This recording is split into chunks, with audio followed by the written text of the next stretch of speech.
Je sais pas s'il y a un petit point de montage ou un jeu d'acteur que vous n'auriez pas compris, un jeu d'axe, je sais pas, par rapport à la caméra qui vous semble... C'est quoi le scénario? Qui vous semblerait... Ah, si, on n'a jamais rien compris, on a tourné ça, moi j'ai tourné ça en une journée et demie. Comme disait quelqu'un dans la salle par là, quelque part ça fait penser à du Jean Cocteau et du David Lynch, hein, c'est pas faux. C'est Twin Peaks, hein. Je vous défie de me raconter Twin Peaks comme un goff. Donc voilà, c'est de l'art brut, hein. C'est du bénil sous acide. Hein. C'était sous influence.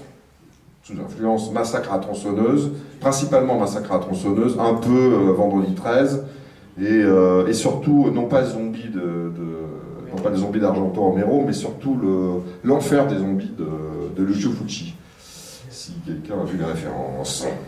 Alors le scénario écrit par Moutier, donc ça sort de sa tête. Je sais même pas s'il l'a écrit d'ailleurs, je me souviens pas d'avoir vu des pages de script sur ce tournage. Je me souviens d'un bordel ambiant, Moutier très concentré, tout le monde hilare. Chaque fois on se disait mais qu'est-ce qu'il fait, mais qu'est-ce qu'il fait, mais qu'est-ce qu'il fait, qu'est-ce qu'il fait, on comprenait rien. Et on comprend encore moins quand on voit le film. Donc, Qu'est-ce qu'il est devenu après justement, Qui ça? Norbert Moutier, quoi. Il a l'asile.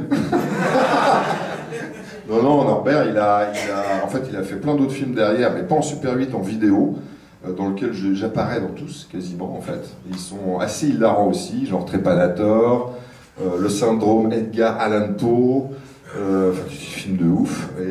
Et par contre, lui, en fait, à la base, c'est un comptable qui a travaillé pendant 30 ans comme comptable à Orléans, donc sa ville natale. Et un jour, il a réussi, il faisait un fanzine très culte qui existe encore aujourd'hui, je crois qu'il continue de le faire, qui s'appelle Monster Beast. Et surtout, il a ouvert une boutique de cinéma et de vidéo qui existe toujours, qui se trouve dans le 9e à Paris. Je crois que la boutique est toujours ouverte, et là, il l'a ouverte il y a 20 ans. Et il continue, il est derrière le comptoir, il vend même pas des DVD, il vend des VHS, en fait, super rares, qui vont à des tarifs fous. Et il vend ses fanzines, maintenant j'imagine qu'il va vendre son propre film. Et surtout, dans la cave de sa boutique, pas sur ce film-là, mais tous les autres films qui ont été faits après, la moitié du tournage de tous les autres films ont été faits dans la cave de sa boutique, qui doit faire 10 mètres carrés. Quoi. Je crois que c'est franchement la deuxième projo publique, 30 ans après la projo au Festival Super 8 de Malte, il y a 30 ans. Donc je crois que ce sera même la dernière fois que vous verrez sur l'entrée.